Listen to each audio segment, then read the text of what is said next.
There is a cantrip for picking your nose, but I wouldn't trust an elemental up in there, let me tell you. So anyway. My name is Eshkalar. I'm the world's greatest Canadian wizard. And if you don't know why that's funny, well, then you're not Canadian. So, back to my story. Today I'm going to talk a little more about spells and spell casting, and let you know a little more about the endoterica of the wizard's trade. So, I talked before about the essential patterns. You'll dream these patterns while you're growing up. You'll first start with the thotek knot, which looks like a bunch of gummy worms all stuck together. Well, you may interpret it differently, but that's how I see it, and I fly over in my mind like the Death Star. It doesn't shoot at me. I just look at all the little valleys and nooks and crannies. But anyway, what I want to talk about is when you start dreaming of one of these patterns, it will always be the thotek first. You will then try to, in your dream state, divide it into quadrants, 4 quadrants, because you'll notice that the way that the little ramen packets that make up the inner pattern in the big pattern are all differently arranged, and they are arranged quite naturally into separate quadrants that you can pick out just looking at. You're going to want to concentrate on one of those quadrants, and you're going to see if there's a magical resonance with your brain. Because if there is, then you're going to be a wizard. Now, each quadrant of each pattern has an affinity for a certain type of magic. So, when you want to cast a spell, you will use what's called an incantation, ordinarily. And that will use a certain number of words of a certain pattern to call into being the state of mind you had when you discovered the wonder of working that particular sort of magic. And that particular sort of magic will be derived from one part of one of the quadrants of one of the major patterns of magic. There you go. So you're going to want to look at each quadrant in turn of the pattern you can see night after night after night. Force yourself to look at this pattern in your dream. Force your dream eye to move around and look where you want it to look instead of where it wants to look, because the dreamer usually has no qualifiers. The dreamer just experiences. You don't want to be doing that. You want to be focusing your attention even in your dreams. Believe me, the important process of like filing memories and stuff will still go on. You're allowed to do this without driving yourself any crazier than you are. I was like this anyway, before the 70s. So, anyway.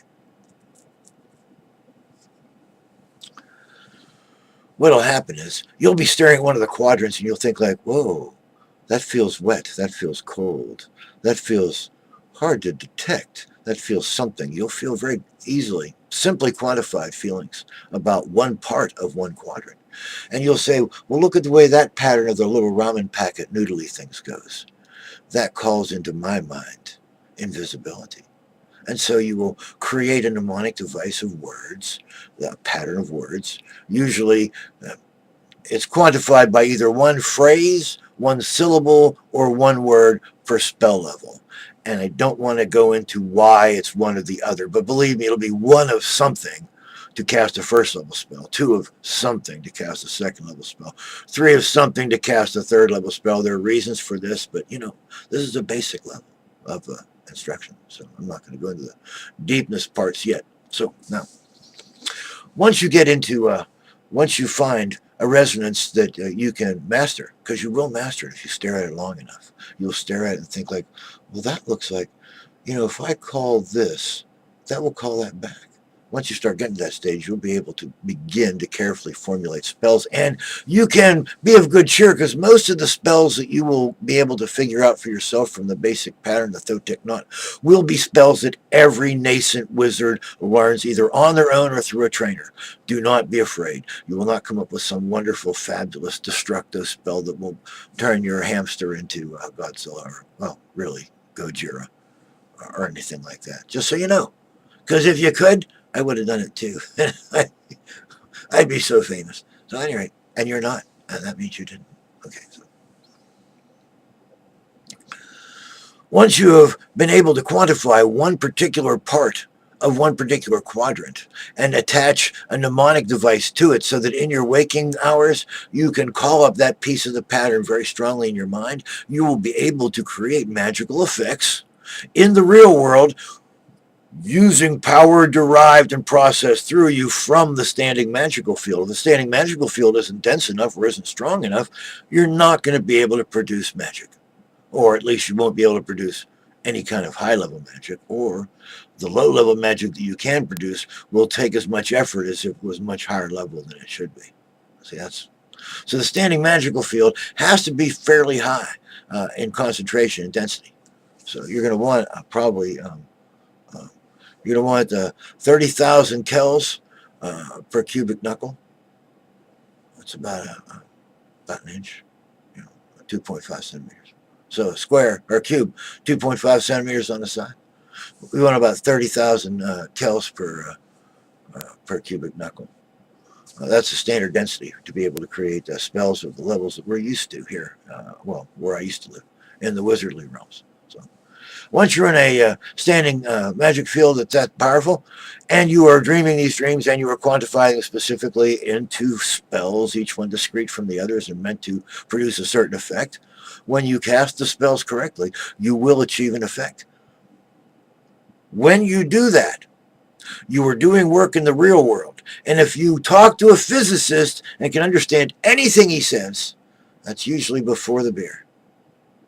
You will discover that whenever you do work in the real world, some of the energy of that work is randomized. And that randomization, this doesn't matter those words, entropy, enthalpy, whatever you want to call them, but it's randomized as heat. So what happens is the wizard, which is the processing tool to take magic from the standing field and focus it into doing work in the real world, that wizard is going to be the recipient of this randomized energy. In other words, of this excess heat. This heat heats up the wizard's blood. So that for a very young wizard, each spell level of the spell he casts heats his blood up 1 degree Fahrenheit. Now think about this. If your blood goes up 7 degrees Fahrenheit, you're at 105, 106 degrees. And that's hot enough to kill you. A night of that could kill you. So a wizard has to be very careful how many spells he throws, of what level, how much power he's channeling through himself, which is why you don't see too many wizards casting a hurricane, because if a wizard tried to cast a hurricane, the amount of power that would have to flow through him in order to encompass the area of the hurricane would be enough to send his blood up to about, I don't know, a temperature you can only measure in kelvins because you get embarrassed saying degrees after a number that big. So, and you just like flash into steam. And that's it for you. That's why you don't see a lot of powerful wizards doing that stuff. And I've said this before. You don't find a lot of powerful wizards summoning elementals. And you don't find a lot of powerful wizards throwing these just mighty earth-changing spells, volcano and earthquake and hurricane, because it kills them. And so the ones that try. That's why there are old wizards and there are bold wizards. But there are no old, bold wizards. Okay, this is Eshkalar signing off for today. Okay, bye.